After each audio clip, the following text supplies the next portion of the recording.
I am S.K. Mishra, teacher of maths in DAV Special Grading. Introduction to Euclid's geometry में हमने एक part देखा. अब फिर हम आज सेकेंड पार्ट अब देखने जा रहे हैं. इसमें क्या है, तो हमने कुछ डिफिनेशंस लिखा था, कुछ डिफिनेशंस और बताना है. इसके बाद आगे क्वेश्चंस पे हम लोग डिस्कशन करेंगे. से plane, what is plane? Plane क्या है? प्लेन क्या है?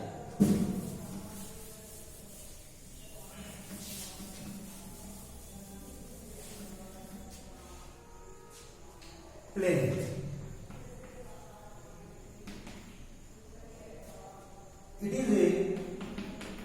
it is a flat surface. It is a flat surface which extend indefinitely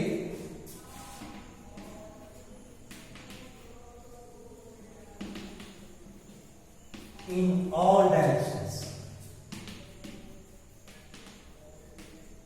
जैसे ये ब्लैक बोर्ड, ये जो बोर्ड देख रहे हो ग्रीन बोर्ड, एक प्लेन है. इसको हम उधर भी बढ़ा सकते हैं, इधर भी बढ़ा सकते हैं, इधर भी बढ़ा सकते हैं, इधर हर एक डायरेक्शन में बढ़ सकते हैं. इसलिए क्या कहा कि प्लेन जो है फ्लैट सरफेस है जिसको हम सभी किसी भी डायरेक्शन में, ऑल डायरेक्शंस में बढ़ा सकते हैं. चारों तरफ बड़ा कर सकते हैं, छोटा कर सकते हैं, जो भी करने का इसको हम प्लेन करते हैं. उसके बाद बच्चे हम लोग कुछ एंगल्स की बात करेंगे. से एक्यूट एंगल. एक्यूट एंगल किसको कहते हैं? An angle which measures more than 0 degree,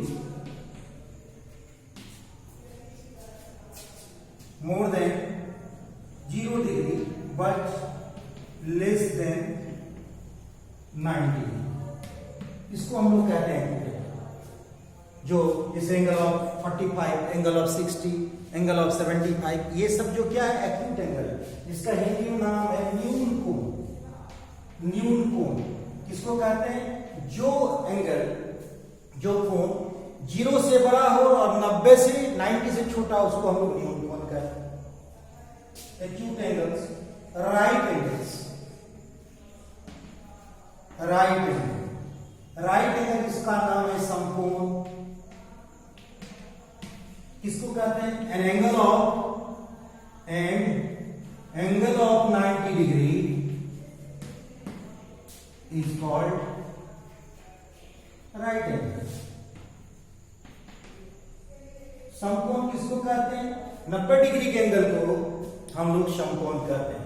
इसके बाद आते हैं हम लोग ऑब्ट्यूज एंगल. ऑब्ट्यूज एंगल, अधिक कोण. An angle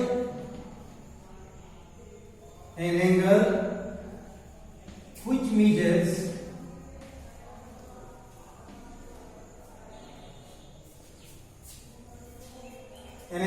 measures more than 90 degree but less than 180 degree.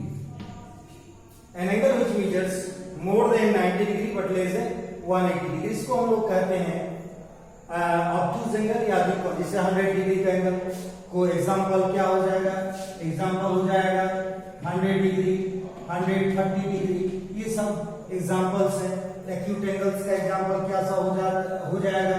45 degree, 60 degree, 70 degree. सब एक्यूट एंगल्स का. राइट एंगल तो 90 डिग्री का हो. स्ट्रेट एंगल, स्ट्रेट एंगल इसका नाम है रिजु कोण. रिजु कोण ये क्या होता है? An angle of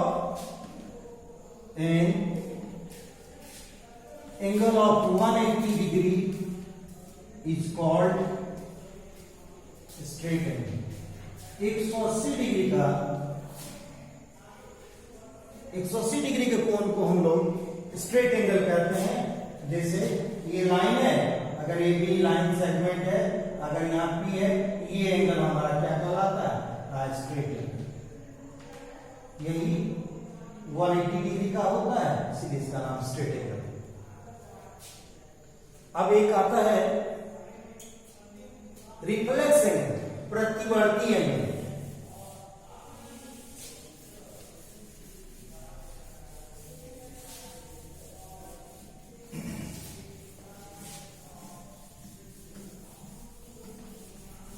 straight angle, sorry, reflex angle.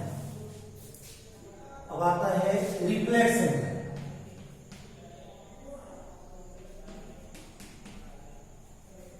इसका नाम है प्रतिवर्ती एंगल, प्रतिवर्ती एंगल, कोण। रिफ्लेक्स एंगल कहते हैं an angle which measures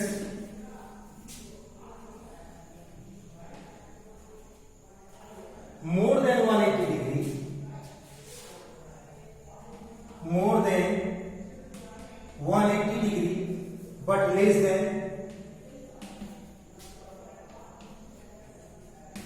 360 degree. Example, angle of 200 degree, 270 degree, ये सब क्या है? रिफ्लेक्स एंगल, प्रतिवर्ती एंगल। माने जिस एंगल का वैल्यू 180 से बड़ा हो और 360 से छोटा हो, उसको हम लोग रिफ्लेक्स एंगल, प्रतिवर्ती एंगल कहते हैं। अब समझना है हम लोगों को ये कंप्लीमेंट्री एंगल्स, कंप्लीमेंट्री एंगल्स, इसका नाम है कोटि पूरक कोण, कोटि पूरक कोण या पूरक कोण। ये क्या होता है? If sum of two angles, if sum of two angles, if sum of two angles is equal to 90 degree, then angles are called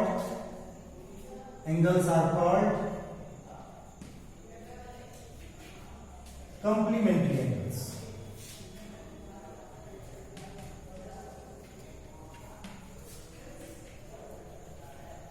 मतलब अगर दो एंगल का सम 90 डिग्री हो तो उस दोनों एंगल को हम लोग कहेंगे कंप्लीमेंट्री एंगल्स। जैसे 30 डिग्री 60 डिग्री, ये कंप्लीमेंट्री एंगल्स है। 40 डिग्री 50 डिग्री कंप्लीमेंट्री एंगल्स है। इस तरह से सम ऑफ टू एंगल्स हम कह सकते हैं कि कंप्लीमेंट्री एंगल्स ऑफ या complementary angle of 30 degree is equal to 60 degree, ये कह सकते हैं। Complementary angle of 40 degree is 50 degree, ये कंप्लीमेंट्री एंगल्स हुआ। नेक्स्ट आता सप्लीमेंट्री एंगल्स, सप्लीमेंट्री एंगल्स, इसका नाम है समपूरक कोण। ये किसको कहते हैं? If sum of two angles, if sum of two angles is equal to 180 degree, then angles are called supplementary angles।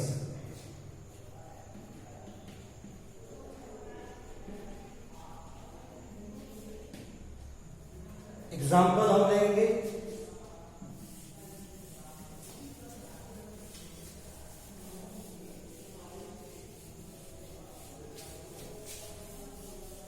Example होगा, एग्जाम्पल सप्लीमेंट्री एंगल्स का, इसे 100 डिग्री 80 डिग्री, ये सप्लीमेंट्री है। 120 डिग्री 60 डिग्री, ये सप्लीमेंट्री है। तो सप्लीमेंट्री एंगल ऑफ सप्लीमेंट्री और supplement of भी कहते हैं, supplementary angle of 100 degree is equal to 80 degree, ये समझना होगा। अब बच्चे हम लोग यूक्लिड्स ने जो थ्योरम्स पर जो अपना डेफिनेशन दिया उसको समझना है। थ्योरम्स किसको कहते हैं? प्रमेय। प्रमेय किसको कहते हैं? थ्योरम्स या थ्योरम या प्रमेय। A statement which requires a proof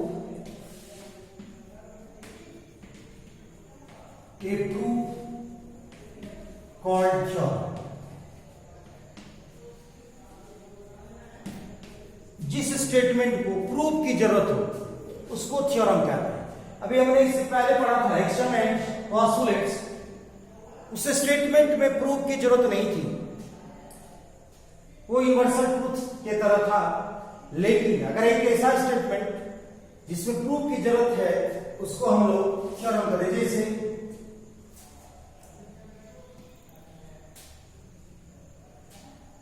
sum of angles of a triangle is equal to 180 degree. अब किसी ट्रायंगल के तीनों एंगल का सम, इंटीरियर एंगल का सम 180 होता है, ये प्रूव करने की चीज है। ये यूं ही नहीं मान लेंगे, यहां प्रूफ की जरूरत है।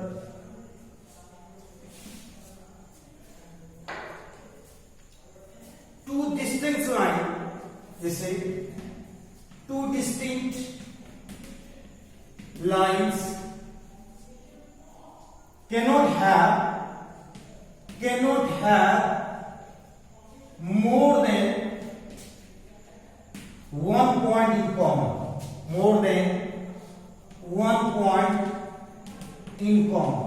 अब जैसे यह भी एक थ्योरम है कि टू डिस्टिंक्ट लाइन मतलब दो डिफरेंट लाइंस जिसका एक से ज्यादा कॉमन पॉइंट नहीं हो सकता। जैसे एक ये लाइन है L और एक लाइन है M या E, कहता है कि इसका एक ही इंटरसेक्टिंग पॉइंट होगा, ये प्रूव करना है। अब इसको प्रूव कैसे करें? तो हम लोग लिखते हैं कि अगर संभव है, possible,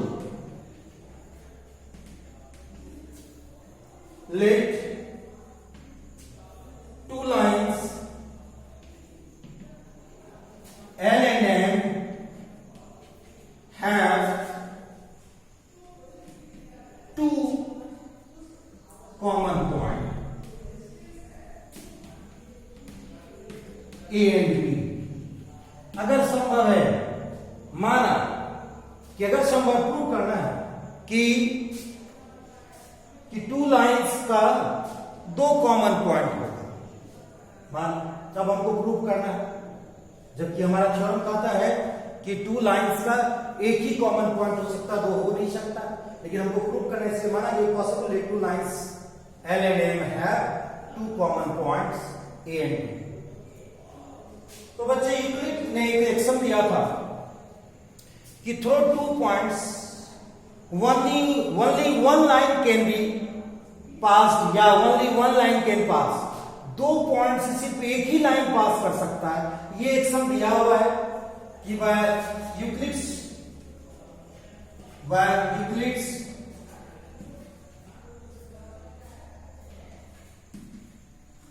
action, we know that only one line can pass through two points। हम जानते हैं कि यूक्लिड ने एक एक्शन दिया था कि दो पॉइंट से एक ही लाइन पास करेगा। अब यहां कह रहा है कि दो लाइन का एक से ज्यादा कॉमन पॉइंट है, जबकि हम जानते हैं जब ही दो पॉइंट लेंगे उससे एक ही लाइन पास करेगा, तो दूसरा बोल दें sir. So it is impossible that two lines have two common points। इस तरह प्रूव कर, क्योंकि दो पॉइंट्स लेते हैं ए बी, उससे एक ही लाइन पास करेगा। दो पॉइंट लेते कैसे होगा, मान लो ए बी लिया तो इससे तो एक ही लाइन पास करेगा, एक लाइन ही है तो एक ही ना कॉमन पॉइंट होगा। तो दो पॉइंट्स अगर लेते हैं, दो कॉमन पॉइंट कभी नहीं हो सकता टू लाइन से एक ही, दो पॉइंट से एक ही लाइन पास करेगा। ये कुछ थ्योरम्स। अब हम इस पर बेस्ड कुछ क्वेश्चंस बनाते हैं यूक्लिड्स ज्योमेट्री पर। अब इसको देखो,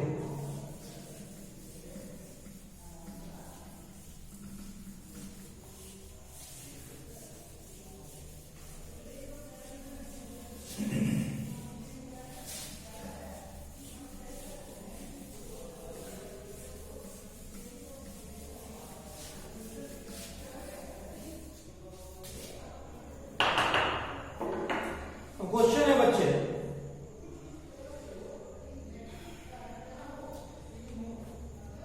अब वन लाइन से infinite number of lines pass कर सकता है। जैसे if C lies between A and B such that, कह रहा है अगर ए बी कोई लाइन सेगमेंट है, अब कहता है C lies between A and B such that A C is equal to BC दिया हुआ। तो prove that AC is equal to half of AB। तो देखो बच्चे, तो AB जो यहां है, AB इज इक्वल टू हम लोग लिख सकते हैं AC प्लस BC लिख सकते हैं, and AC and BC are equal, AC and BC are equal, तो हम इस BC को भी AC लिख सकते हैं। ठीक है, तो A इज इक्वल टू क्या हो जाएगा 2AC, तो therefore AC is equal to half of AB, ये बन जाएगा। इसी पर एक क्वेश्चन है, शायद समझ में आ गया होगा। नेक्स्ट क्वेश्चन है कि a line segment has one and only one midpoint। Question है prove that a line segment has one and only one midpoint।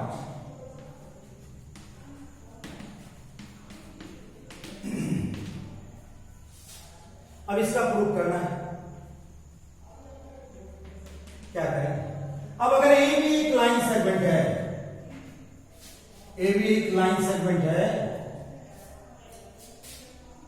If possible, अगर संभव है, प्रूव करना हमको ना, इफ पॉसिबल अगर संभव है, लेट ए लाइन सेगमेंट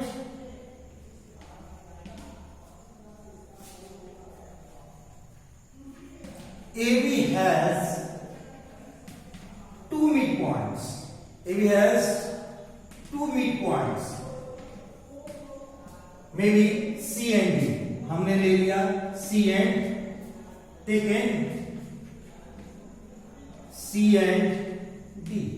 अगर संभव है, जो कि एकदम असंभव है कि हमने माना, अगर संभव है तो क्योंकि हमको प्रूव करना है, दिखाना है कि line segment AB has two midpoints C and D। अब देखो, if C is the midpoint of AB, then क्या हो जाएगा, then हो जाएगा AC is equal to CB। therefore हम कह सकते हैं AC is equal to half of AB। और अगर if D is the midpoint of AC, D is the midpoint of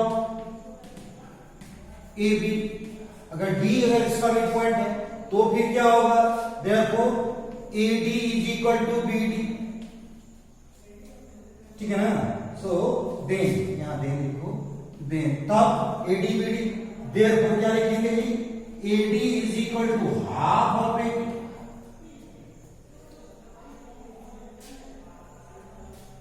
कह रहा है कि एक लाइन सेगमेंट का एक मिड पॉइंट है, हमने लिखा कि अगर संभव है तो AB लाइन सेगमेंट जो दिया हुआ उसके दो मिड पॉइंट है C एंड D। अब अगर C मिड पॉइंट है तो AC जो है हाफ ऑफ AB होगा, क्योंकि मिड पॉइंट तो दो इक्वल पार्ट से बांटता है, तो एक पार्ट जो इस पार्ट जो है हाफ ऑफ द होल हो जाएगा। अगर D मिड पॉइंट है तो AD is equal to half of AB हो जाएगा। तो from first and second, from first and second क्या हो रहा है, AC and AC is equal to AD नहीं, क्योंकि दोनों AC भी हाफ ऑफ AB है एंड AD ऑल्सो भी equal to half of AB, it means AC and AD equal है। अब AC और AD इक्वल कब हो सकता है, ये संभव कब होगा, दिस इज पॉसिबल, ये संभव है कब, when C and D coincide each other, यानी संपाती हो, यानी C और D एक ही पॉइंट हो। इट मीन्स क्या हो कि C and D coincide है, तो C and D एक ही पॉइंट हो। इट मीन्स माने ये समझ रहा है कि C and D एक ही पॉइंट हो सकता होगा, क्योंकि coincide का मतलब है कि ये पॉइंट यहां है या ये पॉइंट यहां है, दोनों एक ही पॉइंट है, उसी का मतलब है coincide, जिसका हिंदी में नाम है संपाती। तो therefore a line segment has one and only one midpoint.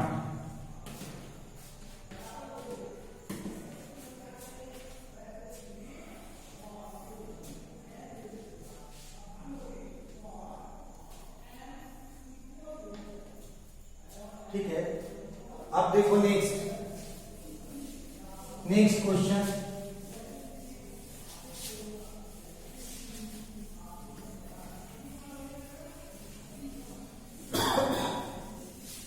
Next question is,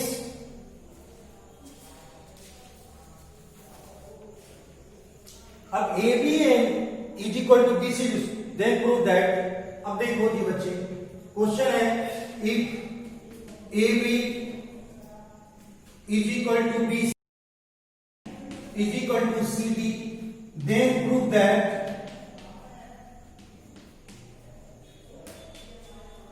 AB is equal to 1/3 AD।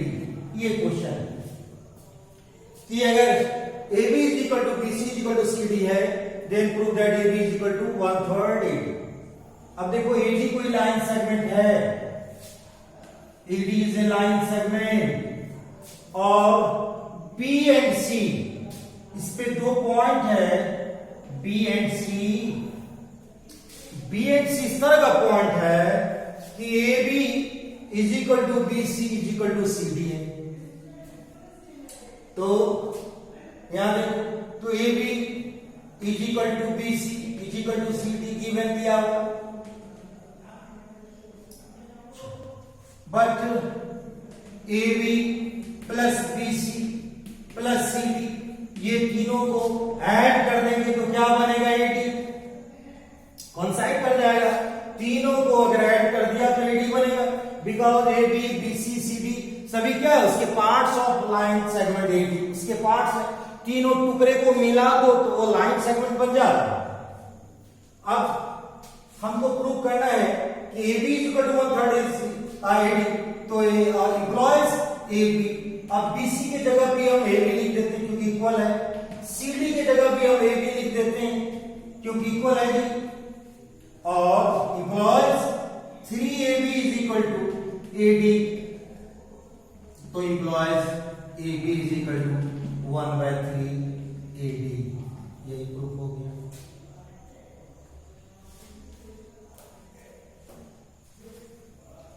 Next question है बच्चे, नेक्स्ट क्वेश्चन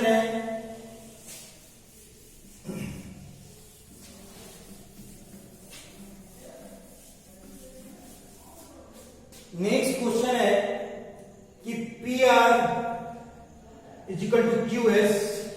अब एक लाइन सेगमेंट है, क्वेश्चन है PR is equal to QS and PQ is equal to QR, then prove that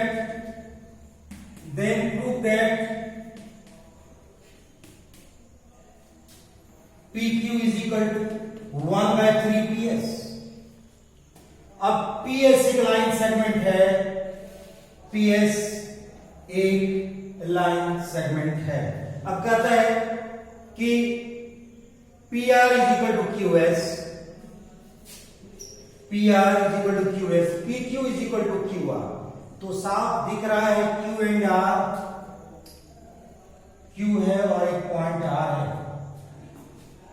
given दिया हुआ है क्या? Given PR is equal to QS and PQ is equal to QR, ये दिया हुआ है। दिया हुआ है PR is equal to QS and PQ and QR। अब देखो बच्चे, PR is equal to QS, PR है QS की।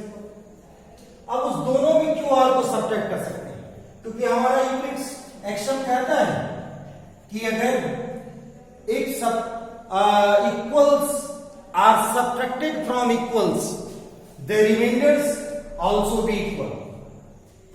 तो कह रहा है कि PR में भी हमने QR को माइनस किया एंड QS में भी QR को माइनस किया, तो दोनों का डिफरेंस जो है वो इक्वल होगा। ये मेरा एक्शन कहता है, एग्जाम जो है यूक्लिड्स का वो कहता है कि PR and QS are equal, तो हम दोनों साइड में QR को माइनस करते हैं तो इक्वल होगा। PR में QR माइनस होगा तो क्या बचेगा? PQ and QS minus QR हो जाएगा तो क्या आएगा? RS। ये मेरा एक अलग पार्ट हो गया, सेकंड पार्ट का रहते हैं, ये फर्स्ट पार्ट मान लेते हैं, ये फर्स्ट पार्ट मान लेते हैं।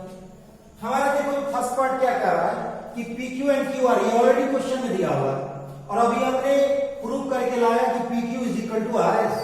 तो फ्रॉम फर्स्ट एंड सेकेंड, और यहां देखो, अब यहां हम ऐसे भी कर सकते हैं कि PQ is equal to QR and PQ is equal to RS।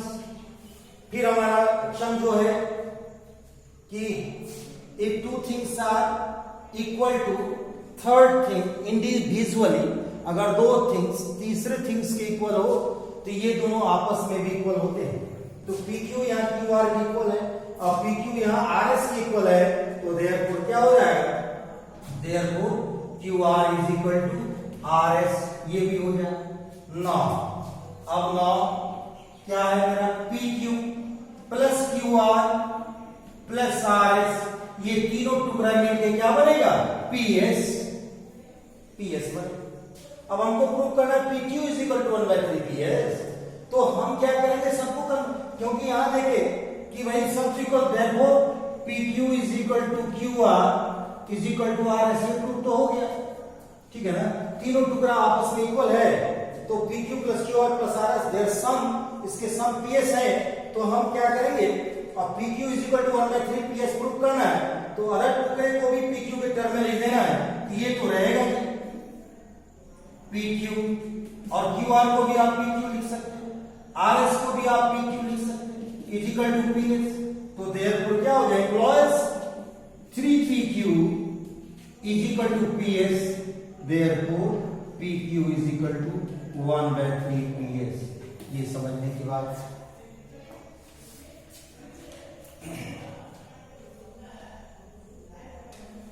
अब देखो बच्चे, रब कर देते हैं। अब next question is question is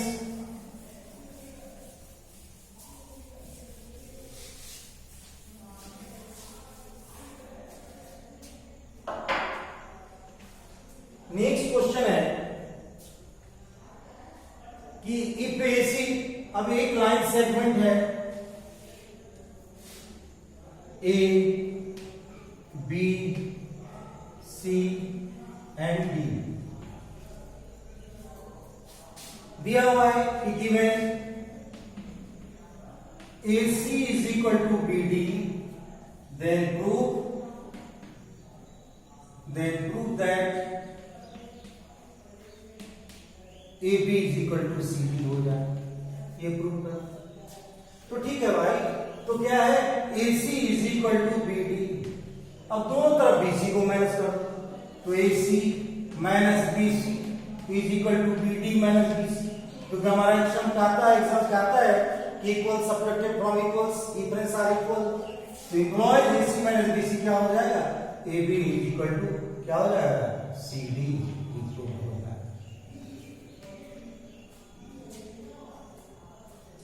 इसी तरह का कुछ क्वेश्चंस है। अब मान लो एक ऐसा क्वेश्चन आता है, ABC is a triangle, X and Y are the midpoints। अब अगर क्वेश्चन अगर ऐसा है कि X एंड, इस क्वेश्चन को भी देख लो, in triangle ABC, in triangle ABC, X and Y are the midpoints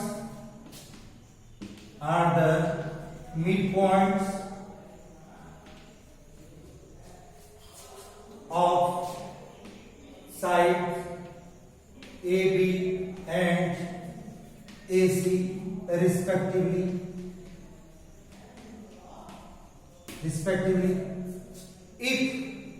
If AX is equal to AY, prove that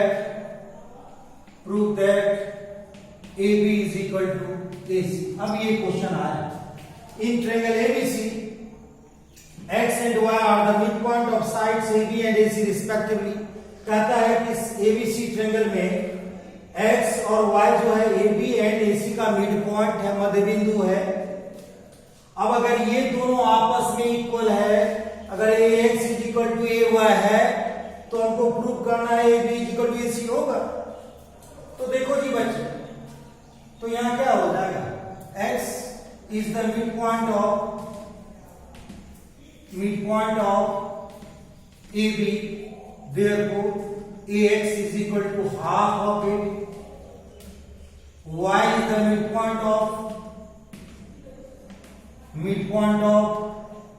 AC, Y जो AC का midpoint है, therefore AY is equal to half of AC। ठीक है ना। अब now AX is equal to AY, तो therefore क्या हो जाएगा, half of AB is equal to half of AC। नहीं, अब अगर हम एग्जाम्स हमारा कहता है कि if two things are equal, their halves are also be equal। if two things are equal, their doubles are also be equal। तो यहाँ अगर half of AB and half of AC equal है, तो their doubles implies their double क्या हो जाएगा, half का double 1 होता है, AB is equal to AC। इस तरह भी हम प्रूव कर सकते हैं।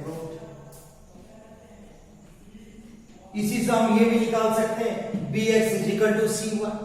अब हमारा AB एंड AC इक्वल हो गया, तो हमारा अगर दूसरा प्रूफ रहे कि रिस्पेक्टिवली देन ठीक है, तो कहता है then midpoints of side AB and AC respectively if BX is equal to, then prove that AB is equal to C। और सेकंड अगर कह दे कि BX is equal to CY भी करिएगा तो वो भी हो जाएगा। तो नौ सेकंड के लिए क्या करेंगे, AB minus AX is equal to AC minus AY, because AB and AC अभी हमने इक्वल किया and AX and AY already दिया हुआ है, तो their difference also be equal। तो therefore bx is equal to cy, ये भी प्रूव हो जाता है। इस तरह हम लोग क्वेश्चन प्रूव करते हैं।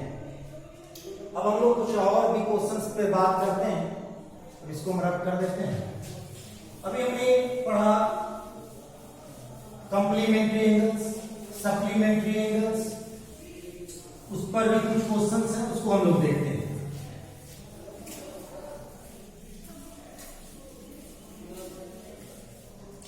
क्वेश्चन है मेरा,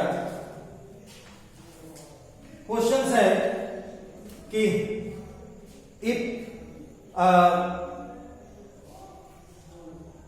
find the measure of an angle which is 36 degree more than its complement।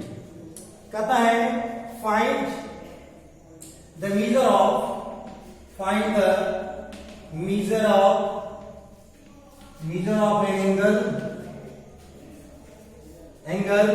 which is 36 degree more than its complement,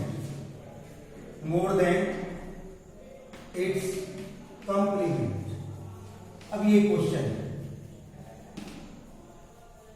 कि find the measure of an angle which is 36 degree more than its complement।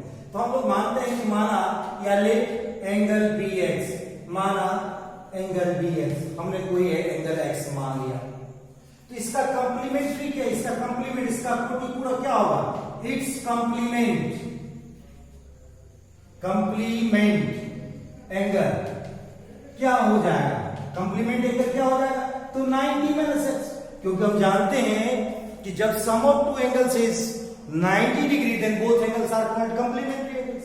अब अगर एक angle x है तो obviously दूसरा angle क्या होना है, 90 माइनस x, तभी तो दोनों का सम x प्लस 90 माइनस x जो है 90 होता है। ये चीज समझा। अब आएंगे क्वेश्चन में, कहता है find the measure of an angle which is 36 degree more than its complement.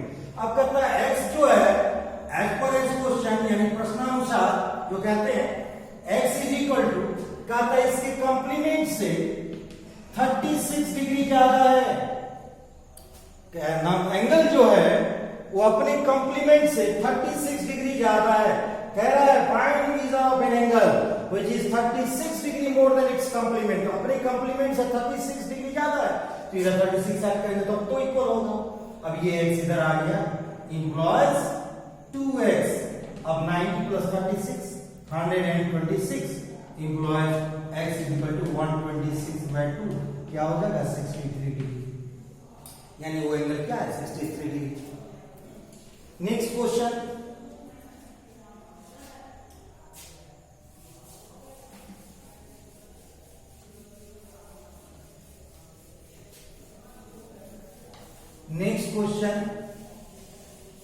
मेरा जो है वो कह रहा है find the angle which is 4 times its complement. कहता है फाइंड या next question, find the measure of an angle, find the measure of an angle, find the measure of an angle which is 25 degree less than its supplement, less than its supplement। अब इस question को देखिए, कहता है find the measure of an angle which is 25 degree less than its supplement। तो फिर बनाएंगे let, माना angle be let angle be x, हमने एंगल को x माना। अब अगर x है तो इट्स सप्लीमेंट क्या हो जाएगा, इट्स सप्लीमेंट या supplementary angles, supplement is equal to, अब हम जानते हैं कि supplementary angles if sum of two angles is 180 degree, तो obviously its supplement equal to 180 minus x। अब नाउ क्वेश्चन क्या कहता है कि find the measure of an angle which is 25 degree less than its supplement. As पर as question एपीक्यू या प्रश्न से क्या कहता है, एंगल जो है वो अपने अपने सप्लीमेंट से 25 डिग्री कम है। समझे क्वेश्चन को? Find the measure of an angle which is 25 degree less than its supplement. Angle जो है अपने सप्लीमेंट से 25 डिग्री कम है। अब आप एक्स को इधर ले आओ, ये ऐड होगा, इज इक्वल टू 180 माइनस 25, क्या होना है 155 degree, and 2x is equal to 155 degree, therefore x is equal to 155 by 2 cut के क्या हो जाएगा 77.5 डिग्री, 77.5 डिग्री हो जाएगा। थर्ड क्वेश्चन है। अब नेक्स्ट क्वेश्चन क्या कहता है,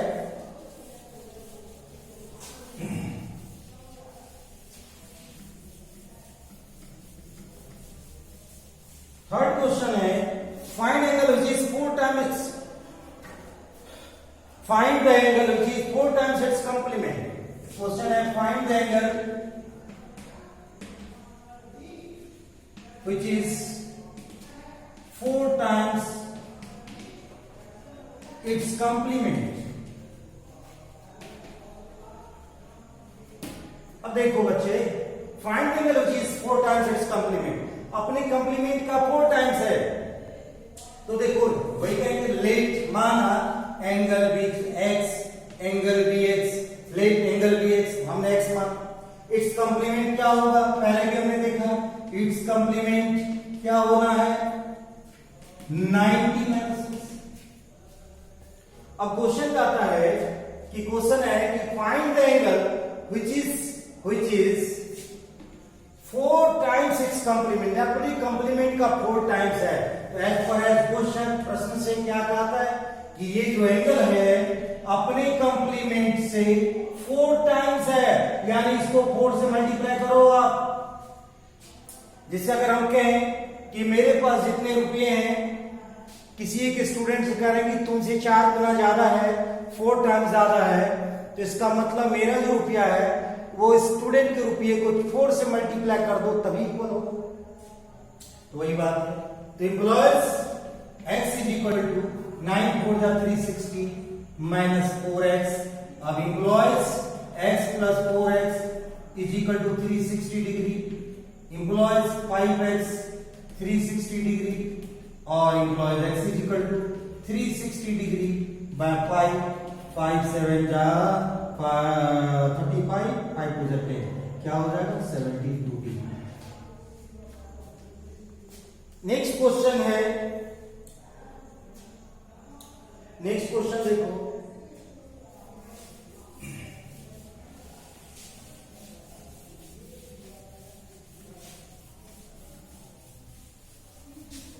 कुछ हम लोग ऑब्जेक्टिव भी करेंगे, बस 1-2 क्वेश्चन बताने के बाद।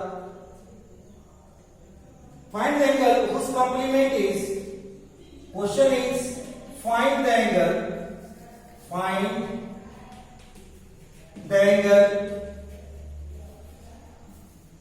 whose complement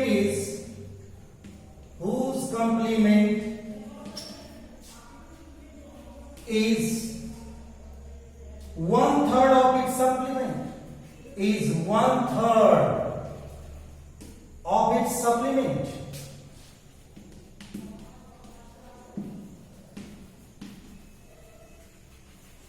क्वेश्चन है कि find the angle whose complement is 1/3 of its supplement. फिर हम लोग कैसे बनाएंगे, लेट माना let angle bx, angle bx, पहले हमने एंगल मान लिया x, तो इसका कंप्लीमेंट क्या होगा, its complement, then its complement क्या हो जाएगा, हम पहले भी बना चुके हैं, कंप्लीमेंट क्या हो जाएगा 90 माइनस 6। अब यहां सप्लीमेंट की भी बात है, तो its supplement and its supplement is equal to 180 minus 6, हम लोग पहले से ही जान रहे हैं। अब हम लोग क्वेश्चन में आते हैं। क्वेश्चन कहता है कि find the angle whose complement is as पर एज क्वेश्चन क्या करता है, whose complement angle is 90 minus x. If your angle is x, अगर आपका एंगल x है तो इसका कंप्लीमेंट मेरा 90 माइनस x होगा। अब कहते हैं इसका जो कंप्लीमेंट है 1/3 of its supplement, 1/3 of its supplement, इसके सप्लीमेंट एंगल का 1/3 है, ये समझना होगा।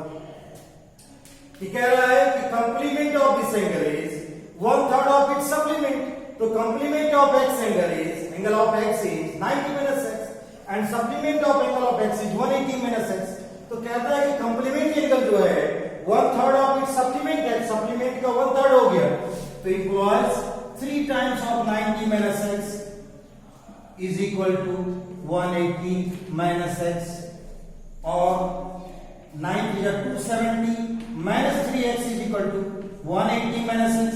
Therefore क्या हो जाएगा, अगर हम x को इधर ले आते हैं 270 को उधर, तो minus 3x plus 2x, sorry x, क्योंकि transpose minus x from RHS to LHS तो पॉजिटिव होना है, and transpose plus 270 to LHS तो माइनस 270 हो जाएगा, तो क्या होगा, हो जाएगा is equal to 180 minus 270 minus 90। तो इम्प्लॉइज दोनों तरफ से नेगेटिव साइन हट जाएगा, 2x 90 employees x is equal to 45, 90 by 2, 90 divided by 2, 45 यानी 45 डिग्री, यानी वो एंगल मेरा क्या 45 डिग्री। तो समझ में आ गया।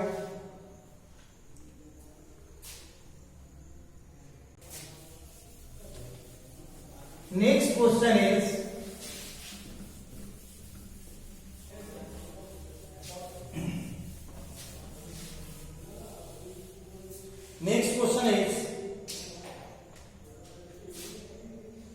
find the measure of an angle. Question is find the measure of an angle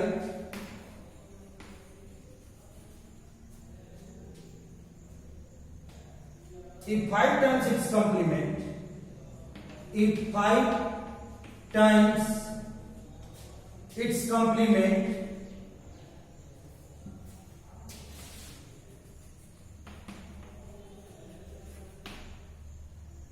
is 12 degree less than twice its supplement।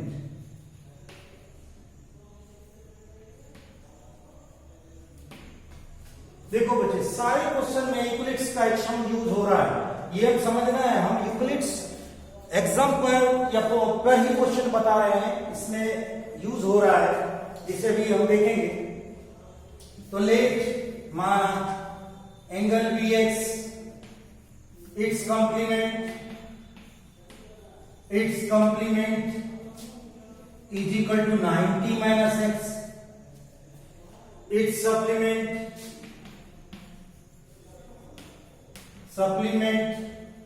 Is equal to 180 minus x। अब क्या कहता है कि 5 times its complement APQ 5 times of its complement, 5 times of 90 minus x is 12 degree less than twice the supplement, 2 times of 180 minus x आप इसे 12 कम है। अब आप यहां देखो, यहां भी यूक्लिड्स का एक्शन हम लोग यूज करते हैं, तो क्या होगा, तो अगर 12 दोनों तरफ ऐड कर देंगे, इम्प्लॉइज 5 9 450 माइनस 5x अब प्लस 12, तो इधर भी हम लोग 360 माइनस 2x माइनस 12 प्लस 12, अब ये कैंसिल हो जाता है। अब देखो, अब अगर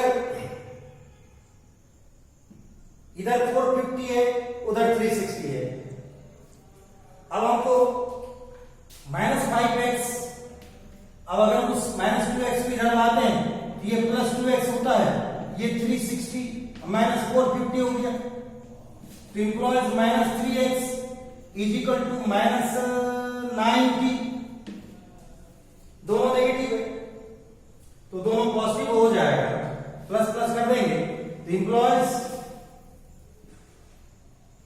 3x is equal 3x/3 is equal to 90/3, क्योंकि अगर if two numbers are equal then their 1/3 are also be equal. ये भी एक्शन है इसका यूक्लिड्स का, तो 3 कैंसिल, 3 30 जा 9, therefore x is equal to 30 degree. अब बच्चों कुछ हम ऑब्जेक्टिव क्वेश्चंस की बात करते हैं. कुछ ऑब्जेक्टिव क्वेश्चंस की बात करते हैं, उस पर ध्यान देंगे आप लोग.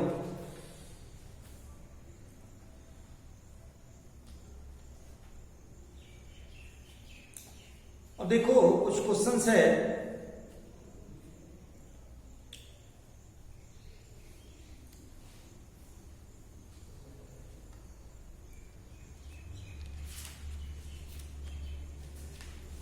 जैसे क्वेश्चन है, Thales belongs from which country.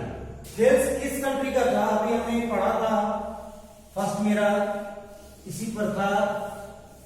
Thales किस कंट्री से रिलेटेड थे? From which country Thales is related. किस कंट्री से थेल्स रिलेटेड है? तो हम लोग जानते हैं ग्रीस यानी यूनान. क्या हो जाएगा आंसर? ग्रीस. थेल्स किससे थे रिलेटेड? तो ग्रीस, यूनान से. Euclid's belongs to country. Euclid's भी कहां से था? ये भी यूक्लिड भी था ग्रीस से ही. यूक्लिड ऑल्सो भी related to Greece. Pythagoras. Pythagoras question है, इसमें 4 ऑप्शन मिलता है. जैसे क्वेश्चन है कि Pythagoras was a student of Thales, Euclid, Archimedes and none of these. तो ऑब्वियसली पाइथागोरस किनके स्टूडेंट थे? स्टूडेंट ऑफ थेल्स, यानी थेल्स का स्टूडेंट थे. थेल्स के स्टूडेंट थे पाइथागोरस. ये समझना, यही ऑब्जेक्टिव में क्वेश्चन आता. In Indus valley civilization about 300 BC, the bricks used for construction work were having dimension in the ratio. अब सिंधु वैली सिविलाइजेशन में जो ब्रिक यूज हुआ था उसका डायमेंशन क्या था? तो ये क्वेश्चन है. ये होता 4:2:1, यानी ये लेंथ था, ये ब्रेथ था और ये हाइट था. जो इंडस वैली सिविलाइजेशन में जो ब्रिक, उस समय भी मकान बना हुआ था, हम लोग जानते हैं, हिस्ट्री में पढ़े हैं. उस समय जो ब्रिक लगा था, जो ईंटा लगा था, उसका डायमेंशन क्या था? तो 4:3 और 4:2:1, यानी अगर ये हाइट है, इसके 4 टाइम्स लेंथ था, इसका डबल ब्रेथ था. इस तरह का ब्रिक यूज हुआ था. अब जैसे क्वेश्चन है, Euclid's stated that all right angles are equal to each other in the form of an axiom, a definition, a postulate, a proof. ये क्या है? All right angles are equal, ये क्या था? एक्शन था. अब जैसे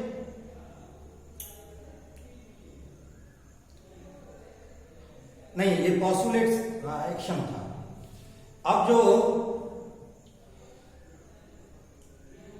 ये पोस्टुलेट था, ये all right angles are equal. अब ग्रीक. अब next question, a solid has dash dimension. A solid has 3 dimensions. क्योंकि हम जानते हैं सॉलिड जो है उसमें लेंथ भी होता है, ब्रेथ भी होता है और हाइट भी होता है. तो इसके 3 डायमेंशन होते हैं. Plane has 2 dimension. Next question है, a surface has 2 dimensions. Surface के 2 डायमेंशंस होते हैं. जैसे ये सरफेस है, एक लेंथ और एक ब्रेथ, बस 2 ही डायमेंशंस होंगे. लेकिन जब सॉलिड की बात करें, जैसे ये बुक सॉलिड है, तो मान लो अगर ये लेंथ है, ये ब्रेथ है और ये हाइट भी है, 3 डायमेंशंस होते हैं. ए पॉइंट हैज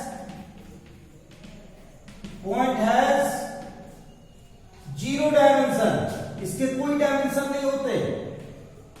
क्यों नहीं होते? बिकॉज हम पॉइंट का मेरा क्या कहता है कंसेप्ट, यूक्लिड ने क्या बताया? Point has no length, no breadth, no thickness. वो जस्ट ए डॉट है. हालांकि हम यहाँ बोर्ड पे डॉट दिखाते हैं, ये गलत है. यहाँ तो इसका कुछ ना कुछ लेंथ ब्रेथ है, जो कि गलत है, लेकिन माना गया है कि पॉइंट जो है ऐसा डॉट है जिसमें कोई लेंथ ब्रेक नहीं होता।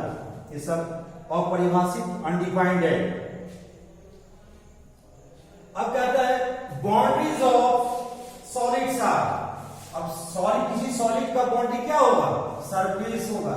मान लो जैसे कि क्यूबॉइड ही बनाते हैं हम लोग, यह एक सॉलिड है, क्यूबॉइड ही बनाते हैं, ये एक सॉलिड है, तो इसका बाउंड्री क्या है? एक सरफेस, दो सरफेस, तीन सरफेस, चार सरफेस, चारों ओर सरफेस से घिरा हुआ है। जैसे ये रूम है, this room is also be in the shape of A cuboid. आप देखो एक तरफ ये वाल वाल वाल वाल और रूफ है और फ्लोर है, तो हम क्या देख रहे हैं कि ये चारों तरफ किससे घिरा हुआ? सरफेस से। Boundary of a surface are, ये कर्व्स होगा। अब किसी सरफेस का बाउंड्री कैसा होगा? अब इसी की बात करें तो कर्व होगा। वो जैसे देखो कर्व हो रहा है, कर्व हो रहा, बाउंड्री कर्व होता है, स्ट्रेट लाइन का भी नहीं हो सकता, ऐसा तो हो सकता है, नहीं हो सकता, क्योंकि जब चारों ओर की बात करेंगे तो वो कर्व होगा। The side faces of a pyramid are, pyramid का साइड फेसेस ट्रायंगल होता है।